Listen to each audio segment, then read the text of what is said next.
আজকে যে ব্লগটা তোমাদের সাথে শেয়ার করছি সেটা কিন্তু 10 তারিখের ব্লগ। আর এই দিনটা হচ্ছে রবিবার। তো রবিবার দিন দুপুরবেলা খাওয়া দাওয়া দিয়ে প্রথম ব্লগটা শুরু করলাম।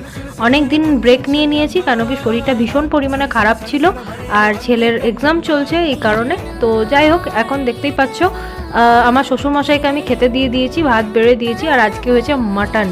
তো অনেক কিছু রান্না হয়েছে, তার মধ্যে আজকের মেন আকর্ষণ যেটা ছিল সেটা হচ্ছে মাটন। তারপর সন্ধ্যাবেলা বেরোলাম বরের সাথে একটু ঘুরু করতে। এমনি জাস্ট বেরিয়েছিলাম আমি আর মেয়ে, কেন কি চিকু পড়ছিল আর আমার শাশুড়ি মা পড়াচ্ছিল ওকে, এই কারণে আমরা একটু ঘুরতে বেরিয়ে গেছিলাম। তারপরে আমরা বাইরে থেকে আনলাম খাবার কিছু কিছু, কেন কি খুব বাইরের খেতে ইচ্ছে করছিল আর অনেক দিন ধরে বাইরে থেকে কিছু খাওয়া হয় না। তো যার কারণে ইচ্ছে হলো। তো মাম্মির জন্য মানে আমার শাশুড়ি মায়ের জন্য আনলাম হচ্ছে ছোলে কুলচে। আর এখানে তো ভীষণ ফেমাস আর ভীষণই ভালো খেতে, তোমরা জানো দিল্লিতে। আর আমরা নিজেদের জন্য আনলাম হচ্ছে বিরিয়ানি।